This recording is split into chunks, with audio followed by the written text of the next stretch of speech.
अब नाराज मत होके जब हम धुन ना गाई वो बिरहा गाई खाली। हाँ ये खाली बदमाशी करते लोग।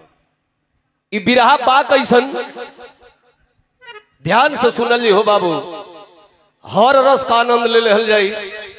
खास करके बिरहा ऐतिहासिक रही आय आप लोगों के क्षेत्र जवार का बिरहा कैसे बाबू भूमिका बना के बताओ।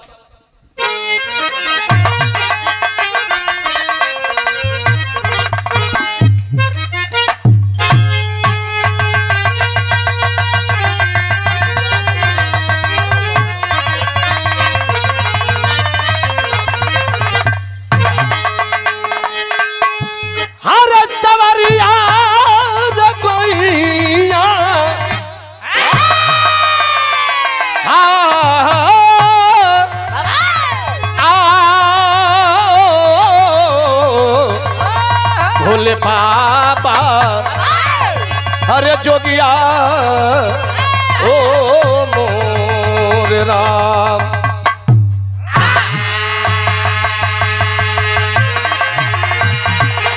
प्यार से आनंद लेने के हो। पुरस्कार रौरा सब बड़ा देहली बस जैसे जे जहां खड़ा बा आधा घंटा समय देहल जाओ। कहानी शीशा जैसे झलक जी बाबू कोनो काल्पनिक कहानी नहीं है। आप लोग के क्षेत्र की जानी पहचानी कहानी और पहला मंच पहला बिरहा ये बलिया में भूमिका लगत था मास्टर।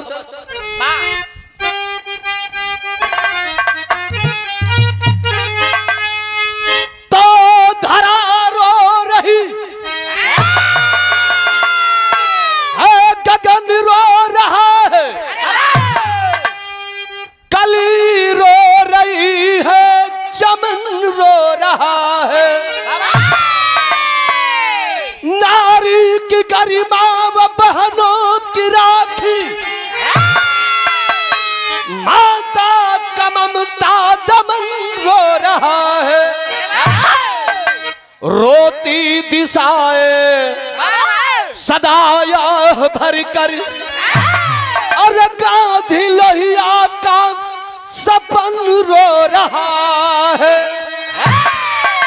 उठा करके नजरे कर देखोगे साथी कमर घट के ऊपर कफन रो रहा है।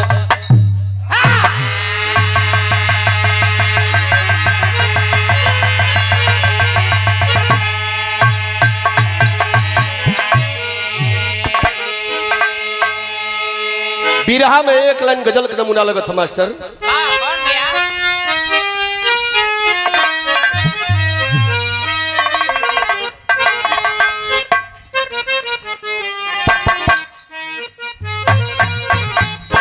अरे ऐसा पहली अरे ऐसा पहली बार हुआ है।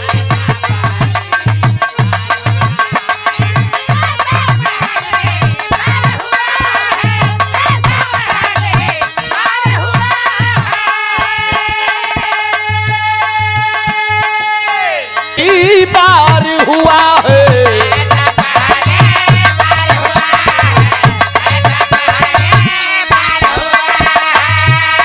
अरे ऐसा पहली बार हुआ है। कहे भैया लोग हमको हमको हमको किसी से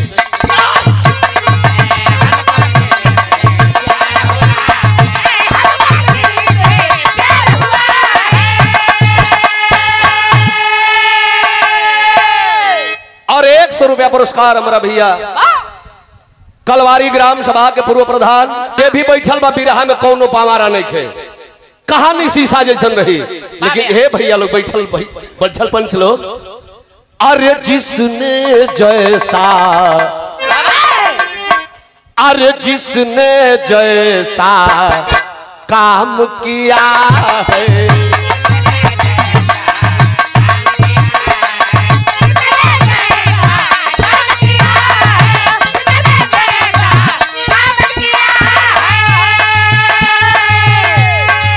जिसने जैसा काम किया है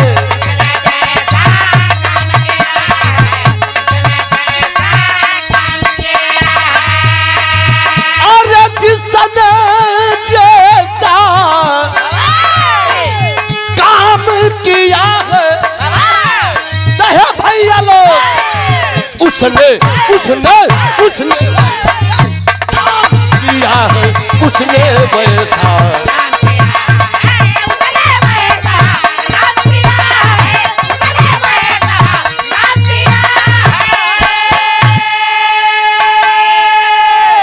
जिसने जैसा काम किया है उसने वैसा नाम किया है। कौन किया है? कहानी केकर बा, कैसन बा? ये हमरे गुरु राम शेष गुरु हो जुड़नापुर, तन क्यों नहीं कि बुढ़ौती वाली दोनों।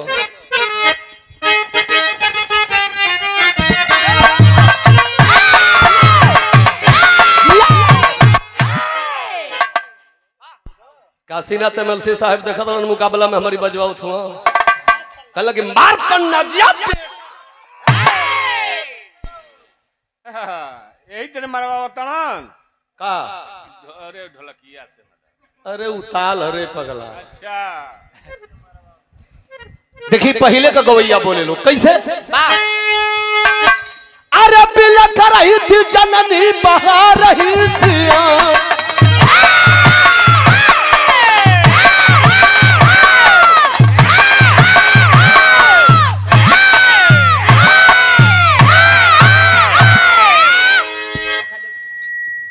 ये असली है। कहते कि चाटल ना बाद में चट्टी हलो, हमने का चाटल और आ जाए। अरे बिलख रही थी जननी बहा रही थी आंसू,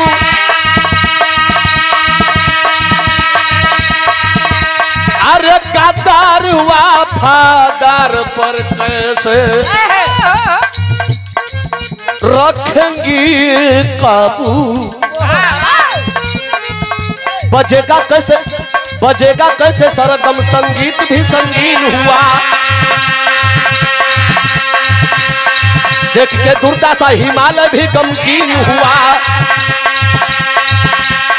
शेखर सुभाष भगत अब्दुल जल जवान हुए, वतन के खातिर अपने वतन पे कुर्बान हुए। जिंदा को मिले गोली मुर्दा को तो फूल माला, जिंदा को मिले गोली मुर्दा को तो फूल माला। चाहे आज सोया यशोदा का नंद लाला।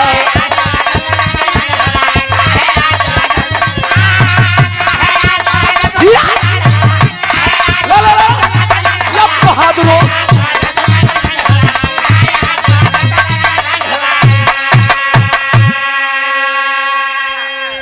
जिंदा को मिले गोली मुर्दा को तो फूल माला। कहाँ है आज सोया यशोदा का नंद लाला। कांड देखत लोग न, डराम कांड, बेग कांड, सूटकेस कांड, दो तीन गो कांड तो तोहने लोग की ओरिया हो गई हो। सूटकेस वाला बेग वाला कांडवा सबसे बड़ कांड डराम कांड, डराम कांड भइल ह। फिर एगो आज का हो गई बा। अब नीला डराम भैया घर में रखल बंद कर लो। सावधानी हटी तो दुर्घटना घटी। अब नीला से नफरत हो गई बा, नीला हटा दो लोग। यही से तू करिया पहने लगला। देखी जाई कहानी कहां से लेहल गई बा। बहुत पवारा का जरूरी नहीं है, कहानियां एकदम शीशा जैसन झलक जाई। विदेशिया का भाव लगत मास्टर।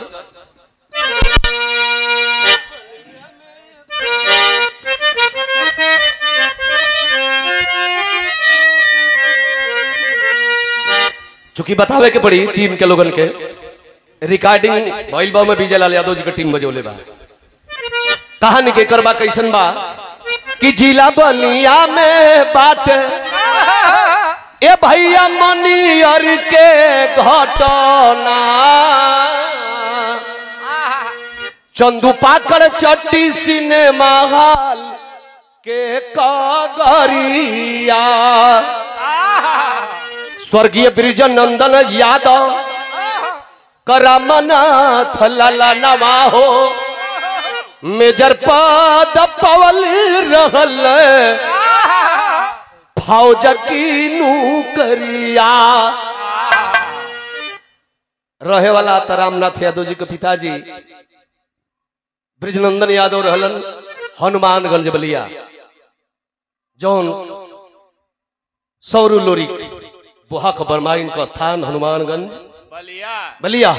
लेकिन गरीबी बा, बदनसीबी बा, ब्रजनंदन यादव अपने दुल्हन के लेके चलिए यही चंदू पाकड़ चट्टी मनियर के बगल में हो बाबू। अरे वाह किसान आदमी गरीब आदमी मेहनत मजदूरी करत हुबन, चूंकि रहलन गरीब लेकिन पहलवान रहलन। पहलवानी भी करे मजदूरी भी करे। एक बेटवा हुवन एक बिटिया, बड़का बेटा रहल, छोट बेटी बेटा के पहलवान बनावत हुवन। वाह जैसे अखाड़ा चलेला है बगलिया में, भीमपुरा के बगलिया में स्वर्गीय हरिंदर पहलवान, सताहवा बारे बलिया की माटी, नारला हरिकिशन पहलवान हिंदुस्तान के चैंपियन पहलवान थे। खानदान आज भी चल रहा है बलिया कि माटी पहलवान और वीर पैदा करती है। देखिए ब्रजनंदन यादव अपने बेटवा का लड़ावा तड़न, बड़ा सुंदर बॉडी हो। अच्छा तो मर्द को बॉडी बढ़िया हो जी तो मर्द बड़ाई को दे हो भाई, बनौले बा कर बाप बतारी खियोले बा। आ मीरा मूर्ति मीरा मूर्ति के तनो सुघर बाड़ी ना, एगो बुढ़िया ना चतर लिया अगवा वो कहते माई हमसे सुघर बिया करिया, खाली पहले में मेकअप लगौले बिया। वो ठलालिया खाली लगा के लाल कैले बे। मेहरारू एगो मेहरारू को बड़ाई नहीं कर सकत। हाँ ता आज पहलवान लड़का पहिल बा, बड़ा सुंदर पढ़ाई भी कर रहा है, धीरे धीरे इंटर पास कर लिया रामनाथ यादव।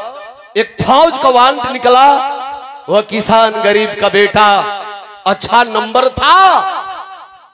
कुछ पहलवानी का सहयोग, कुछ गरीब जनता का आशीर्वाद, कुछ माँ बाप का आशीर्वाद, कुछ उसकी कर्तव्य कमाई। वह ब्रजनंदन यादव का बेटा डायरेक्ट भर्ती हो गया, मेजर के पद को पा लिया वो लड़का, गरीब का बेटा। आज जब सरहद पर ड्यूटी करते हुए रामनाथ यादव मेजर पद को पाया है, जवान पार्टी दे रहा है, अपने सिपाहियों को कह रहा है, करे मित्रों मैं जब गांव में था तो लोग पहलवान के नाम से जानते थे, आज सरहद पे हूं तो हमारे गांव के लोग मुझे यही जानते हैं कि रामनाथ एक फौजी है, एक सिपाही है।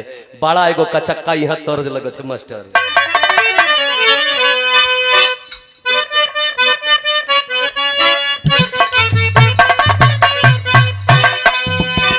हाय देखी जाऊ है तर्ज बा। अरे पियावा अरे पियावा मिला लल्ला मुनवा देखली सपनवा रे भौजी।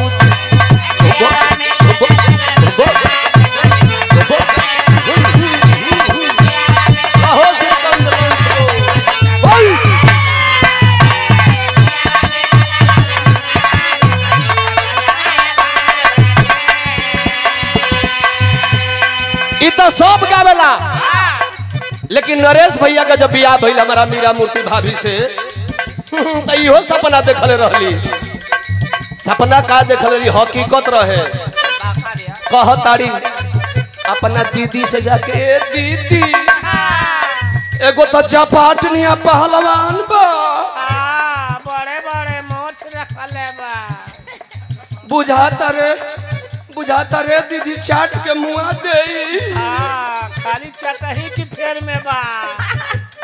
ये अपना दीदी से कह रही, दीदी रे अरे पियावा मिलल मुतवैया। ए दीदी जड़ावा में बड़ा गरम करता रे, गरम टेबल चालू को देता, मन करता कि सीटी आओ करी बाद हरनवो दबावता। अरे पियावा मिलल मुतवैया, भेदेला रजैया रे भौजी।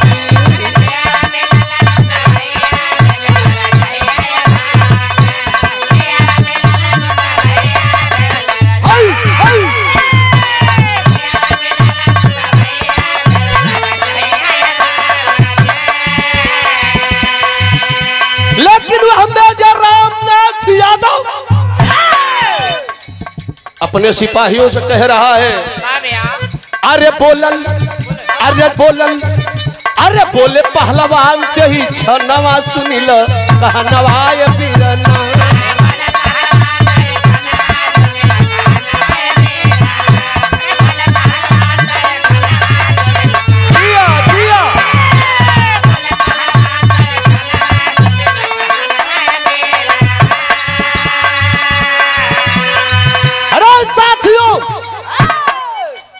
कैली पहलवानी जानल गौआ जवार हो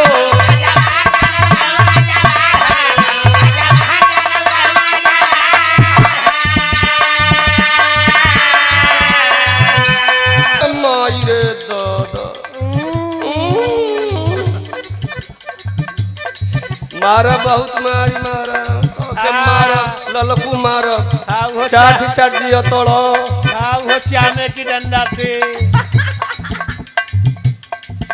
ध्यान भी पर है।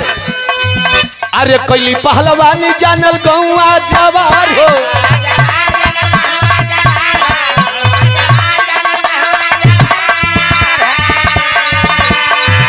और वतन के सिपाही बारे पीराना हमार हो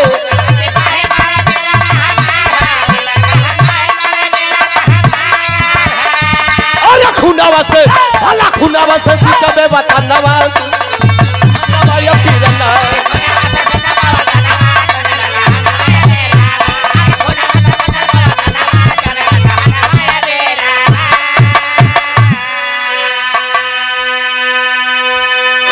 मर जाऊंगा मिट जाऊंगा इस हिंदुस्तान के लिए, लेकिन अपने बलिया के यार मान सम्मान को मिट्टी में नहीं मिलने दूंगा।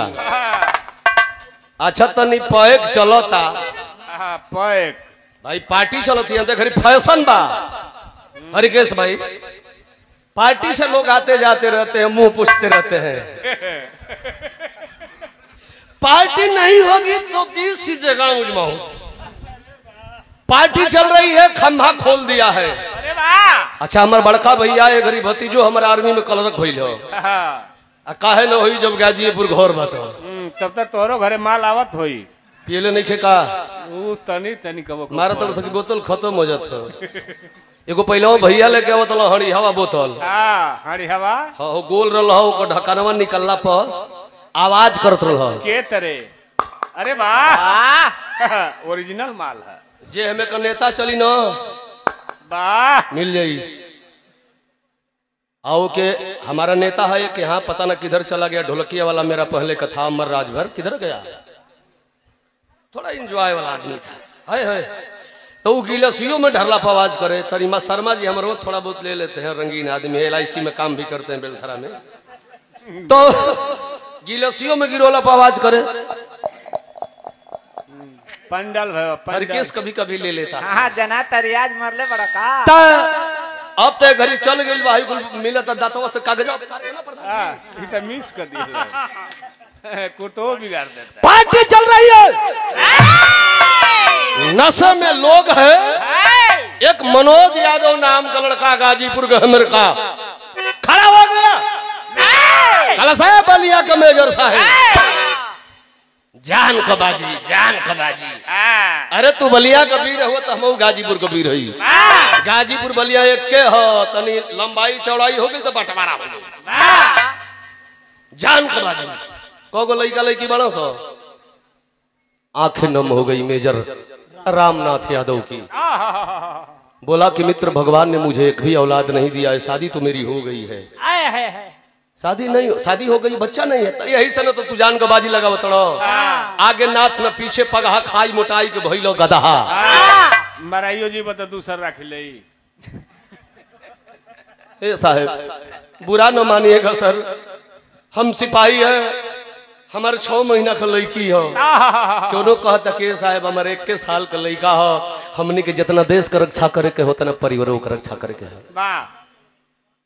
रो रहा है मेजर बलिया का मित्र बेटा बेटी पैदा करना कोई गुड्डा गुड्डी का खेल नहीं है रे भगवान देते कल हो भगवान दे लो लेकिन कर्तव्य करे के पड़ेला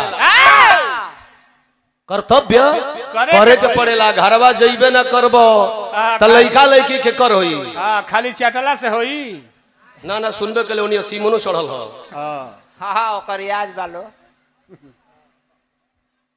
एक जन बड़ा वो पार्टी में हालांकि रड़ुए बड़ा भी सिमनो का हाल नहीं खजाना तू बेचारा की पता ना गाड़ी को हरदी लागी ना लगी अब रड़ुए मर जैसा लागी मुगले पर लागी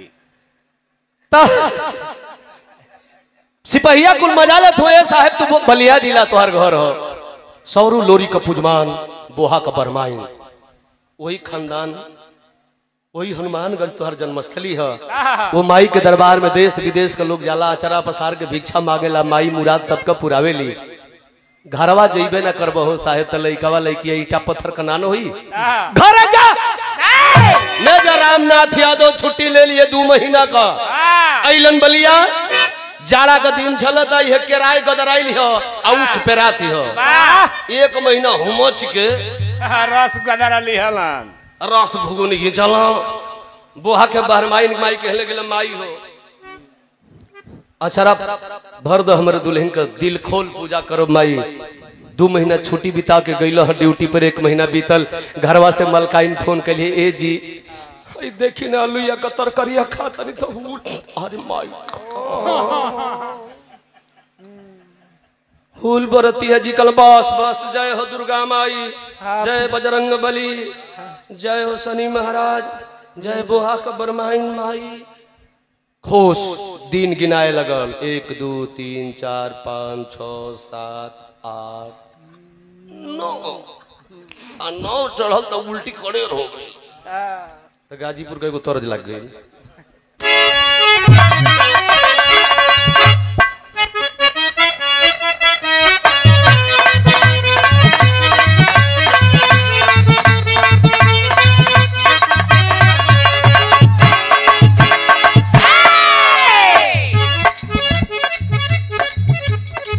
गाजीपुर से पहले कहीं गवाई रहल। अरे रे मेरी जान है राधा,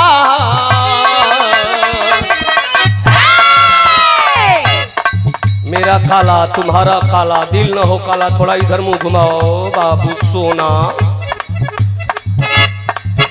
तुम राधा हो हम कृष्ण है, हम हनुमान जी नहीं है बाल ब्रह्मचारी वाले, हम कृष्ण है। लोग प्यार से मुझे सेकंड कन्हैया कहते हैं विरहा जगत में। हेलो नरेश भैया मत बतिया हो। ए लाल जी बाबूजी के ताकत हमारा है तो हमार जान भैया को। अरे रे मेरी जान है राधा,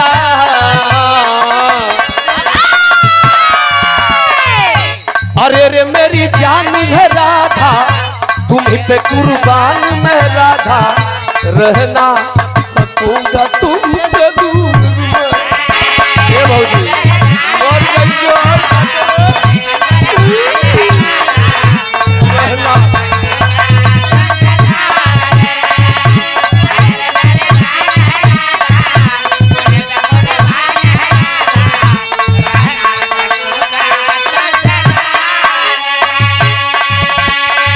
ए बिरहा में बहुत धुन नहीं थे, 1 गोरी धुन बा। हम कह दिलिए कि गाजीपुरी तरज बा। ईशुपुर मोहम्मदाबाद एगो गांव बा, एगो मुहल्ला बा जहर मुख्तार अंसारी के फाटक बा। ओनिए एक जना रहल हो जादव जी, बुआली काका हर साल फगुआ में बियाह करतल हो। अरे वाह मर गइल अबू। तऊ नेवता अपन दोस्त थाना कोर्ट कचहरी कहीं लेके जास, नेता नूती के वो नेतानी सेतानी अपन उ नेवतवा लेके जास का। एगो हरदी का गांठ, एगो बता दे कि ना बता दे? नहीं बतावे के एगो हिलावे वाला जान जी हो जाए। हां प्लास्टिकवा प्लास्टिकवा लेके गइलन मोहम्मदाबाद, जे कोतवाल साहब रहलन लेके हिलाव देलन हरदी के गठिया आ एगो उ देहलन।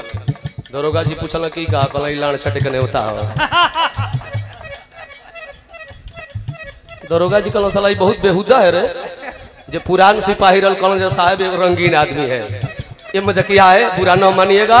ये हर साल बुढ़ौती में होली में शादी करता है, लवंडन से बियाह करेला मजा लेला। उ नेवता दोस एक बड़ा गवैया गावल पहले लेला हो लेला हरदी को नेवता,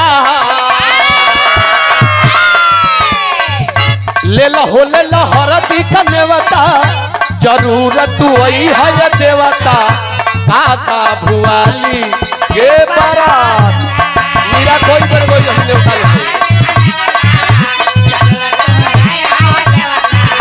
काका भुआली के बारात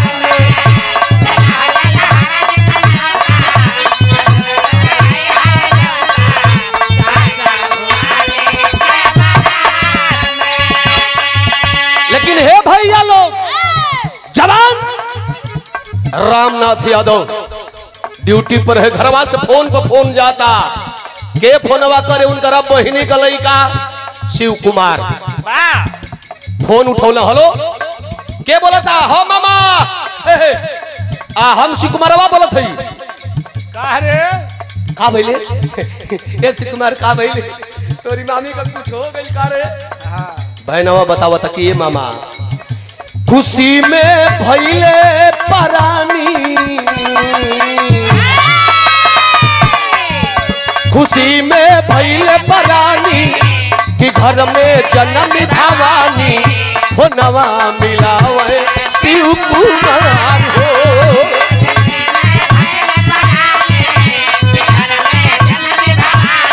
अरे हो नवा मिलावे शिव कुमार हो।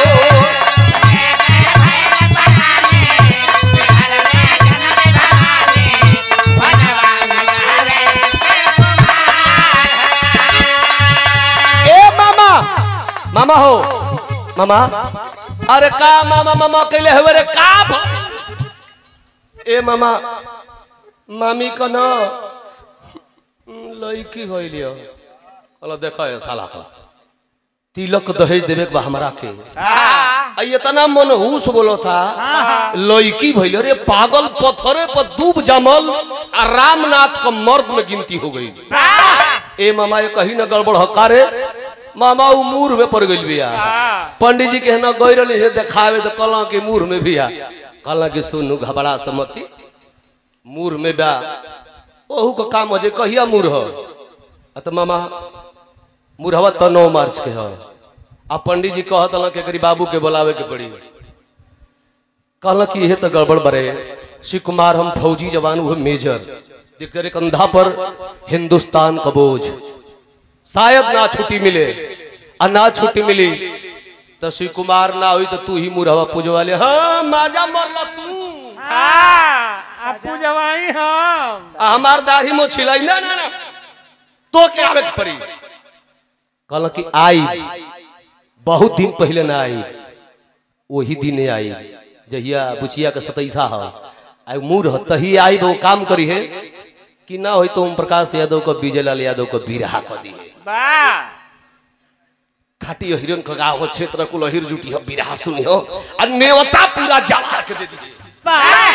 अरे हम मेजर बनी रे, गरीबी दूर हो गई, बढ़िया से नेवता सबके दे दी। हम कहिया आई 9 के 27 तक कहिया आई अंतरा लगत बा। वादा कैले मेजर साहेब 8 के हम आई,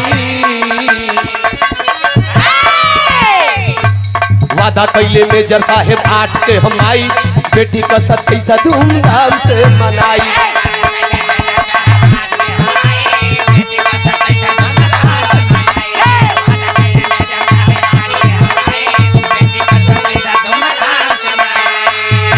तो झूमी झूमी बाटे मिठाई, तो झूमी झूमी बाटे मिठाई, भैया हो घरे लक्ष्मी है आई, फोनवा मिलावे शिव कुमार हो।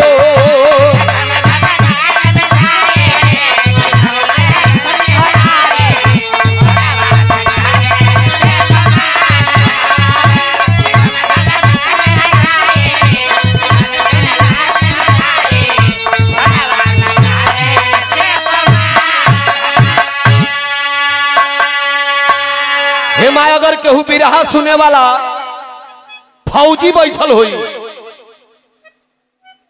तो तने ध्यान रहल जाई, इसलिए कि हम भी एक फौजी परिवार के सदस्य हैं। फौजिन के जिंदगी हो बाबू, घरवा से तो लोग जानता कि लड़का सरहद पर ड्यूटी करता, लेकिन फौजी कब मारल जाई एक केहू जानत नहीं खे। आखिरकार हो भैया धीरे धीरे बेटी के 27 का दिन सामने आवता। मेजर रामनाथ यादव एगो पत्र लिखलन है अपने कर्नल महोदय साहब के लगे गलन है। साहेब 9 मार्च के दिन हमारा घरवा हमारा बेटी के 27 बुलावा आवता है। साहेब घर का इकलौता व्यक्ति है केहू बाना, बाबूजी स्वर्गवासी हो गईलन, घरवा बस दुल्हनिया है, हमारे को बहने बा हमारे को बहिन आयल हुई।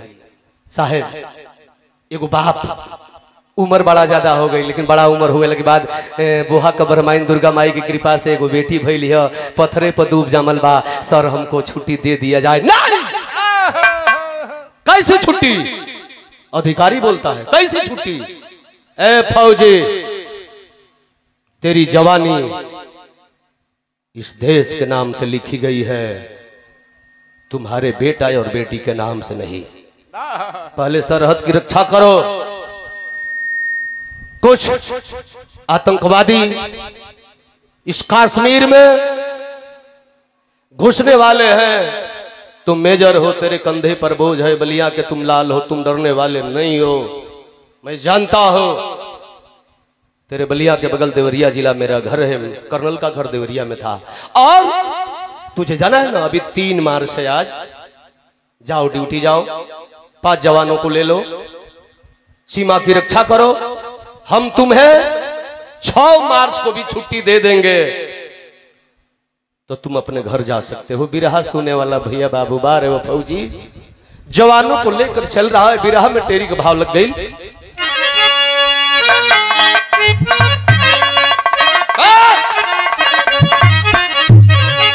अरे मकरंद बिहू के अंदर छुप गया, अरे मकरंद बिहू के अंदर छुप गया, दिन कर अस्त हुआ मुंह जलत क्यों है बंद।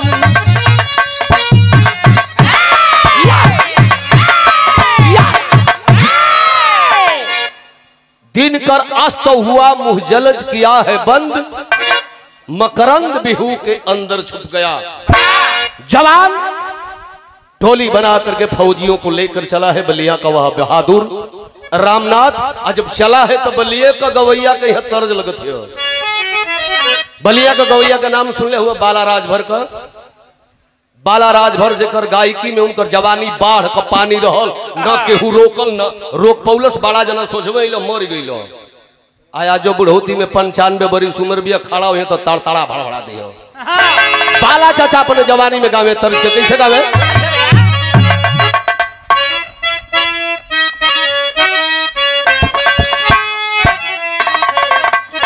अरे माता हो ललनवा दैबा,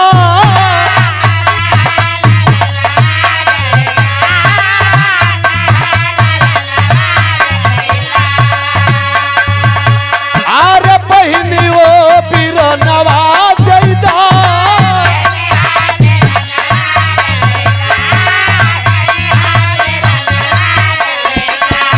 सीमावा पर लड़े गोदिया का सुगनवा दैदा, माता वो ललनवा दैदा।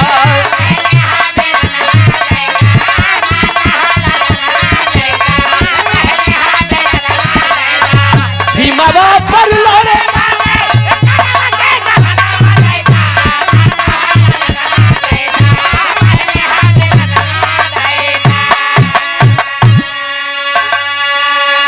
जवान चला है आगे आगे मेजर, और पीछे से फौज के सिपाही हैं। बलिया का वह मेजर कह रहा है क्या? भैया भैया बिरहा सुने वाला बुनिया ने पढ़ते हो बस 10 मिनट नहीं कमे बा। बिरहा का आनंद लो जा। पहले हूँ बिरहा बहुए वो में जना चौकवास के बन करा दी। तो बिरहा अगर ध्यान से सुनने के बाद कलाकारन को तो समय तो तनी देवे के पड़ी, आ नहीं तो भैया तब खाली लोकगीत 5-5 मिनट को होखे। बिरहा बीच में कट होला ना तो बिरहा में दिक्कत हो जाला कलाकार के। त जवान चलल हुआ कैसे चल तगर जलबा जवानवा बागी,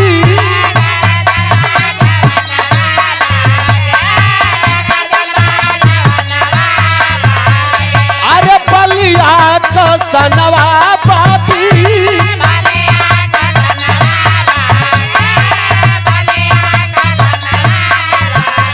अरे कैसे के जाई हमर देशवा का सनवा, कर जलबा जवानवा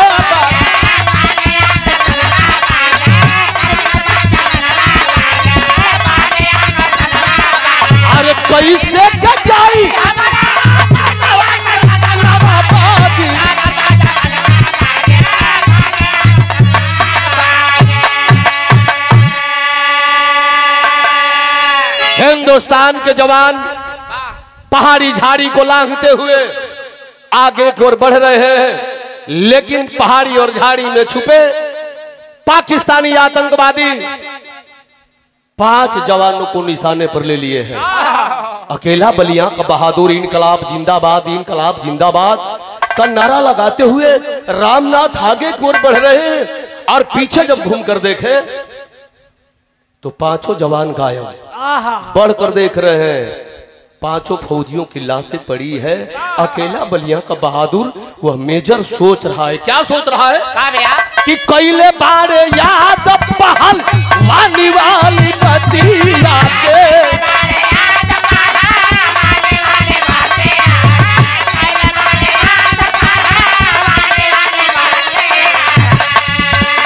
शेर सातहार के लायली हले छतिया के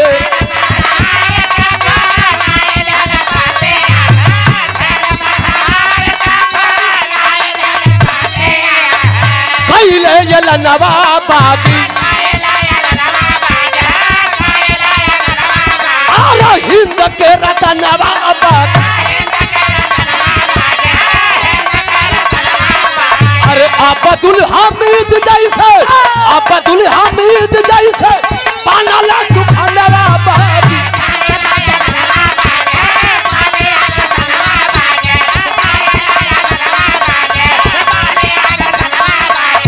अब्दुल हामिद जैसे पानाला तूफानवाबादी जलवा जवानवाबादी बलिया के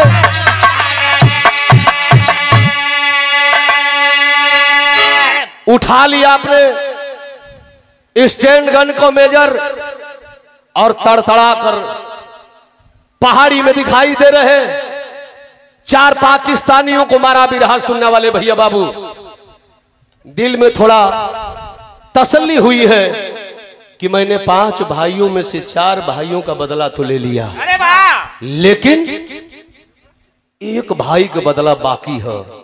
देखिए, मुसलमान की जब बात आती है तो मेरी धरती गाजीपुर साक्षी है।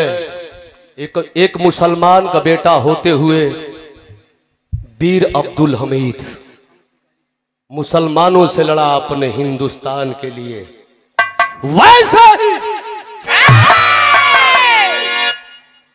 वह वीर बलिया का इतिहास खड़ा कर दिया। अरे वाह, हौसला बुलंद है, जज्बा बुलंद है, हाथ में स्टैंड गन है। बिरहा सुनने वाले भैया बाबू, लेकिन मैंने बताया ना कि फौजी की जिंदगी का कोई ठिकाना नहीं।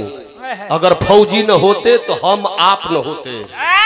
यह फौजियों की देन है। तनी विदेशिया का भाव लगत है मास्टर।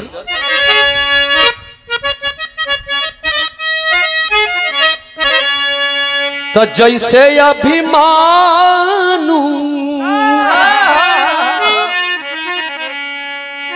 हाय देखो हो बाबू, जैसे चक्रव्यूह के अंतर्गत वीर अभिमन्यु को घेर लिया गया, वही हालात है उस बलिया के शेर की। तो जैसे अभिमन्यु चक्रव्यूह में घेराई गईल, अरे वैसे घेराई गईल अगमर रमनाथ पीरनु।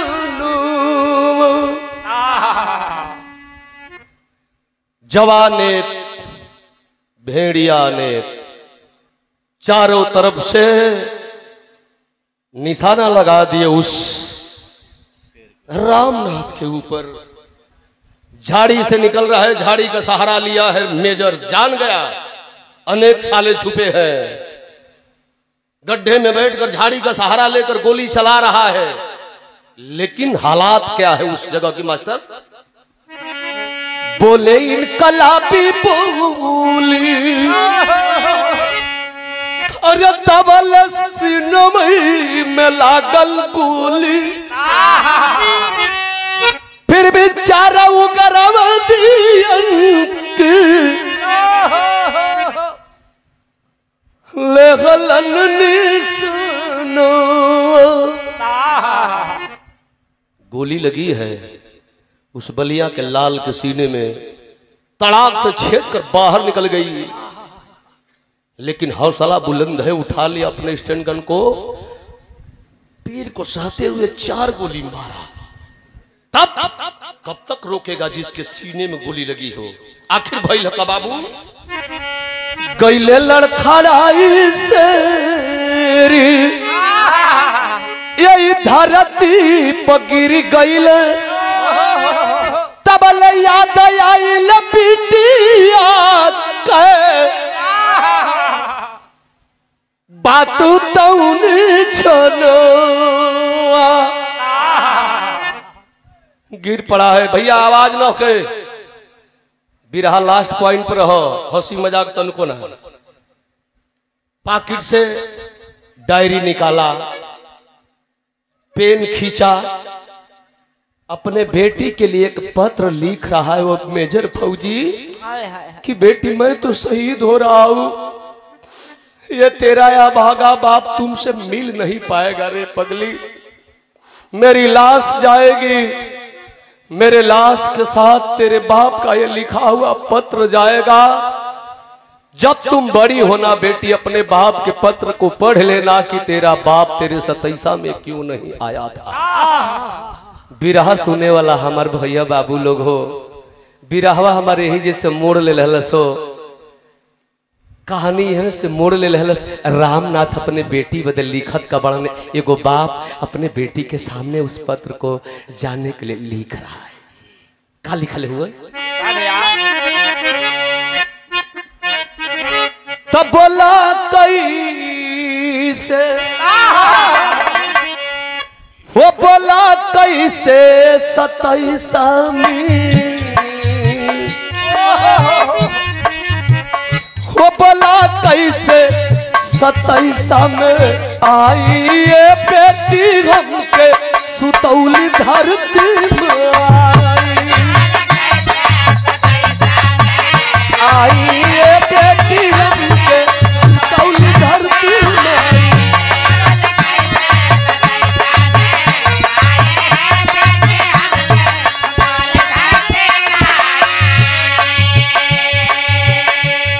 क्षमा कर देना रे बेटी, तेरा बाप इधर पत्र लिख रहा है और पाकिस्तानी मेरे साथ क्या कर रहे हैं। दूसरे लाइन में लिखा है फौजी अखिया मुदाल ना निकलत बोली,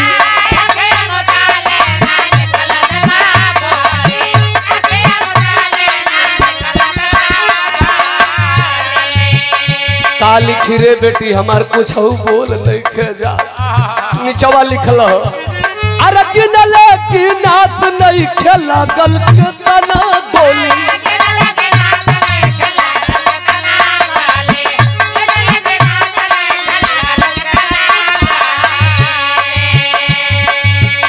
आज होत बारी, आज होत बारी मरो विदाई ये बेटी गम के सुतौली धरती माई।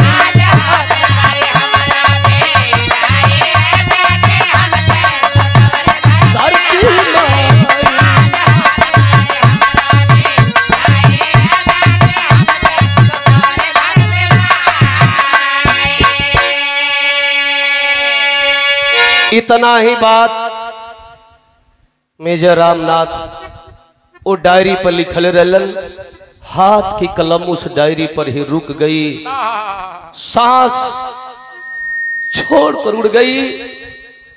बलिया के मेजर की जवानी इस देश के काम आई। बिरहा सुनने वाले भैया बाबू, आज फौज के नियमानुसार ताबूत में तिरंगे में लपेट करके मेजर रामनाथ की लाश को फौजी बाजा गाजा के साथ, राष्ट्रगान के साथ वह लाश बलिया आई। बलिया से मनियर, मनियर से फिर चंदू पाकड़ चट्टी, दुआर पर लसिया रखाइल। अपना बलिया का हीरो, अपने बलिया के शेर का दर्शन के लिए लोगों की भीड़ लगी है। बाबू घरवा में बेटी के खिलावत अड़ी सरोज यादव, जे रामनाथ का दुल्हन बाड़ी जनली है कि द्वारवा पर हमरे सैया कलसिया तिरंगा में लपेट के काठ के बक्सा में बंद करके आई बा। बेटी के छोड़ के दौड़ल हो बाबू। वो दुल्हिया उस ताबूत के पास आई जहां 15-20 फौजी अधिकारी सिपाही पुलिस विभाग के लोग खड़े हैं। सबसे पूछ रही है कि भैया इस तिरंगे में क्या है, भैया इस तिरंगे में क्या है। एक फौजी जवान आंख से आंसू बहाता हुआ बताया, बहन उस बक्से में तेरा सिंदूर है और तेरा सिंदूर इस देश के काम आया रे बहन, इस देश के काम आ गया। बालिक नहीं, मुझे विश्वास नहीं, मुझे विश्वास नहीं कि मेरा सिंदूर देश के काम आया होगा। मुझे अभी विश्वास नहीं है मेरे पति की लाश को बाहर निकाला जाए, मैं सबके सामने अपने पति के शरीर को देखूंगी। अगर मेरे पति के सीने में गोली लगी होगी तो मैं यह समझूंगी कि मेरा सिंदूर अमर हो गया, मेरा सिंदूर इस सरहद हिंद के काम आया। अगर मेरे पति के पीठ में गोली लगी होगी तो मैं यह समझूंगी कि मेरा सिंदूर भाग रहा होगा, पाकिस्तानी दौड़ा कर गोली मारे होंगे। लेकिन बिरहा सुने वाला भैया लोग, लसिया जब बहरा निकलल हो तो जे क्षेत्र जवार मनियर को हुई उ जानत हुई। सबसे पहली गोली रामनाथ के सीना में लगल रही। रो धो करके बर्दाश्त कर रही है, कह रही है कि एक सुहागन से अच्छी वह अभागन है, जिस अभागन का सिंदूर इस देश के काम आया हो। लेकिन बाबू हो घरवा में गईल बेटी के जब उठौलस तो कहल जाला कि अमृत का धार केहू कितना पियाई हो भैया, एगो माई बिना कैसे करे जवा जुड़ाई हो भैया, एगो माई बिना। माई जब अपना बेटी के उठौलस हो जौना का सतैसावा रहल लेके रामनाथ के लसिया के लगवा आई, ठोक ठोक के सीनवा पर सुता के जगावत ये सैया। हमके कोने का बिलार बना के सैया रुआ चल गई नी। सैया एक बार अखिया खोल के देख लेता हो सैया के तोहरी टुहरी बिटिया कन्हैया कोने घाटे लगी हो सैया, कोना घाटे लगी। रोवतिया हमारे बिरहा का आखिरी तरह जी।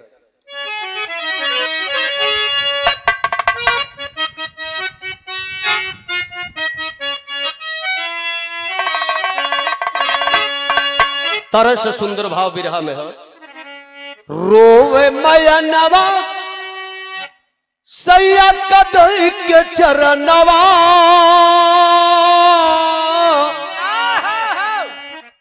रोवे मैया नवा अरे दई के चरणव, कहे कि सैया सपन भैला हो, सैया सपनवा भैला।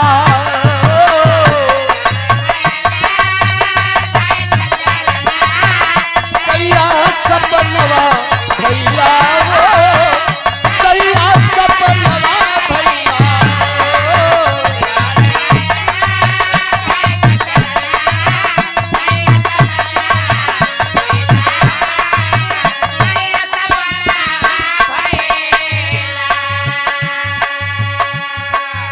कहती आओ देखहू ना पवला, हे सैया देखहू न पवल अपन बिटिया के चेहरा,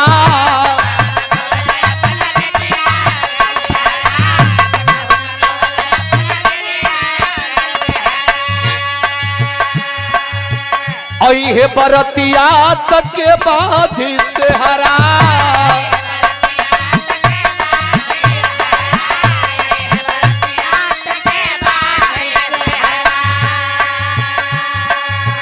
बरी से नयनवा नयन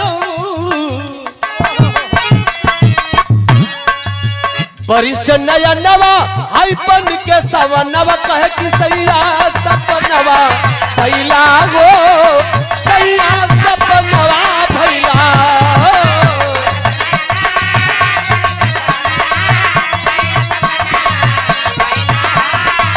सैया सपनवा भैला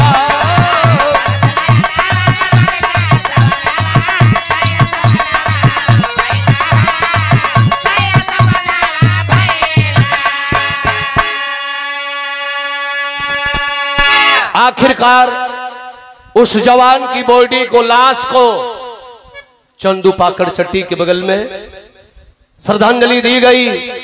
ये भी भैया मनियर चंदू पाकड़ चट्टी होके जाला गेट बनल बा, अमर शहीद मेजर रामनाथ यादव। जवान की श्रद्धांजलि दी गई। उस जवान की मिट्टी इस मिट्टी में विलीन हो गई और फौज के नियमानुसार जो रुपया मिलता था आज भी मिलता है। परिवार को पैसा मिला, बेटी के पढ़ने लिखने के लिए व्यवस्था मिली। आखिर भैया हो अब तन की हम चलब नेताजी लोग की ओर। नेताजी लोग जब चुनाव आवत हो ये विधायकी वाला संसदीय वाला ते में कुल जना दुखवे दूर करत लोग बा। अब पहले तो साला एगो ही व्यवस्था हो गई कि बिरादरियन के देख के पार्टी बन गई बिया। तू हमारी पार्टी, तू हमारी बिरादर का हो तो हमारी पार्टी का हुआ। इसलिए कभी ने लिखा है कि खद्दर का चोला पहन कर दरिंदे वोट लेते और ठगते चले जाते हैं। हंस के खाल में भेड़िया है छुपा तो गांधी जी के समाधि पर क्यों आते। सब कर गरीबी दूर करता। हमारे बिरादर को दूधन चार पांच को आवाज दे दे भौकाल बांध के। कुछ नेता तो अपन घर में दुआर बचावे खातिर अपन पार्टी हर स्वर कर भले सीढ़ी बने चाहे ना बने। देखिए लेकिन मित्रों दर्द होती है जब फौजी मरता है तो क्षेत्र का शान चला जाता है।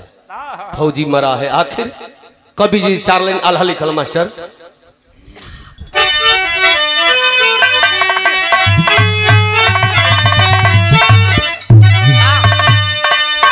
हरे जवन देशवा के बादशाह पापी होई गन बाबू।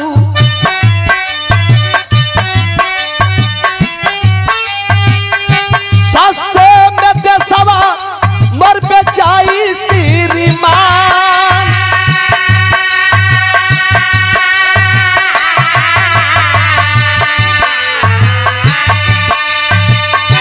जिंदगी में साई मिली मौत के खाई बाबू।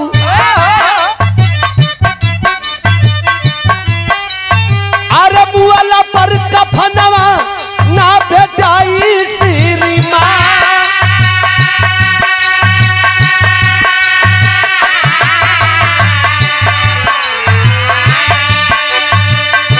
देशवा में जात पात वाला नरवा लगा के ये बाबू।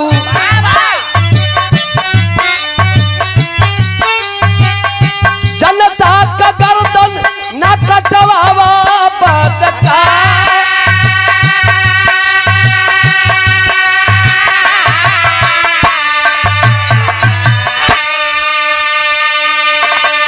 ये मेरा देश हिंदू मुस्लिम सिख ईसाई सारे लोग मिले तो यह देश आजाद हुआ। और देश आजाद होने से सबसे पहले यह बलिया 24 घंटा पहले यह बलिया आजाद हो गया।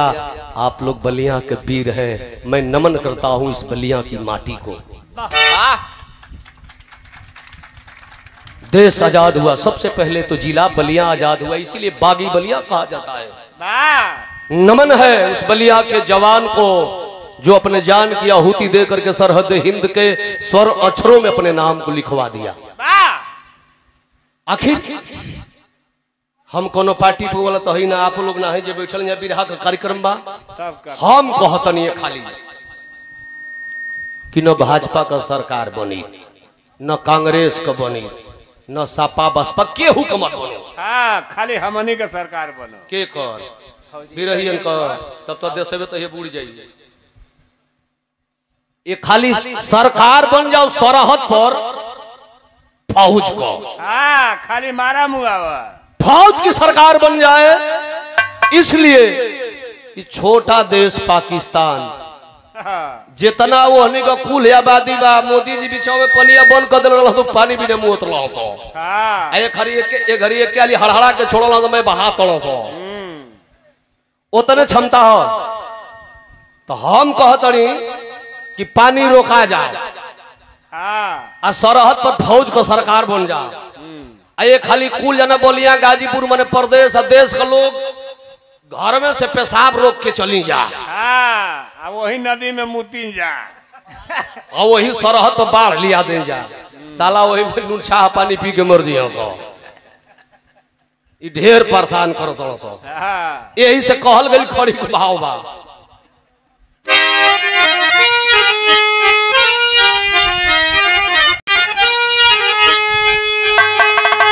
अरे तो रोवे नौजवान अब बहावे सिया, तबल बाज सीमा पर बीरवन की बसिया।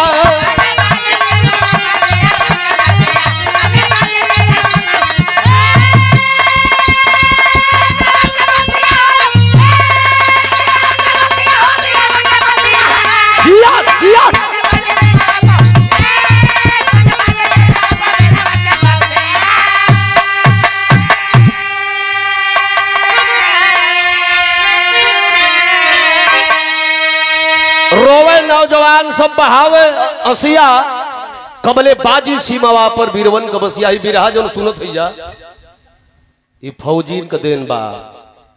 सरहद पर इतना बरसात पड़ते हमने के भागत है उठ के न, आंधी तूफान बर्फ तड़तड़ भड़ तड़तड़ भड़ सुनत हुई, तब का बर्फ वही चाटत है। और वही पीरियड में अगर वही समय में वो कोनो फौजी के मेहरारू फोन करके देख ले बर्फीली, ए राजा जी चलिए हम ललका लिपस्टिक ना चाहिए, चलिए हाँ खाली छूछे चाट के छोड़ दिया।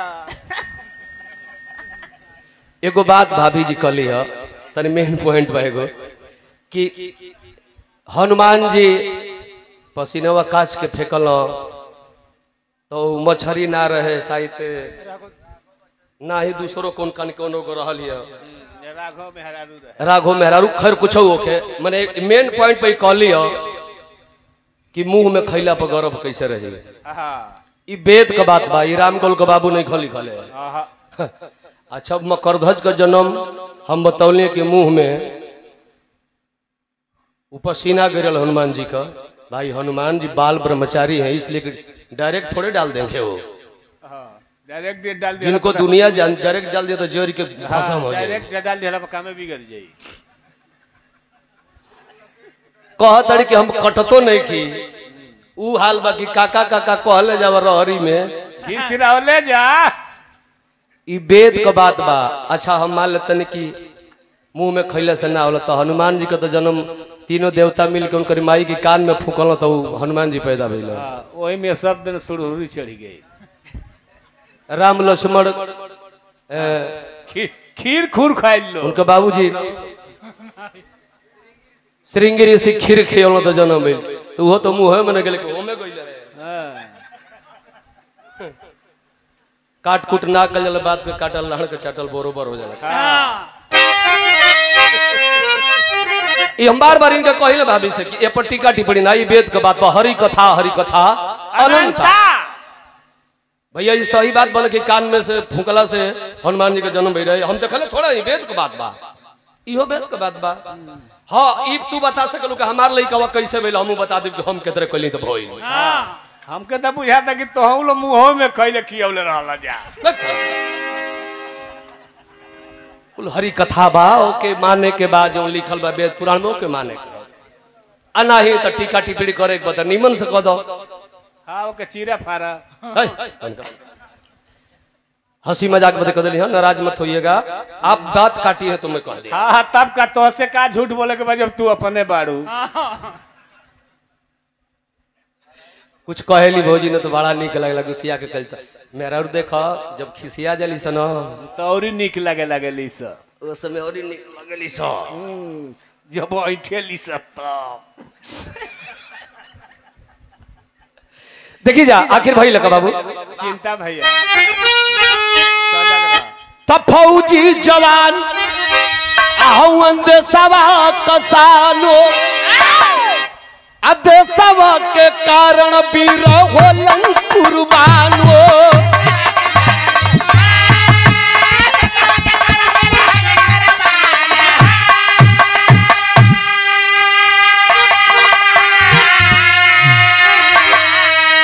अरे बना सहल बाबू बहसिया तक कबल बाजी सीमा पर पीरवन की बसिया।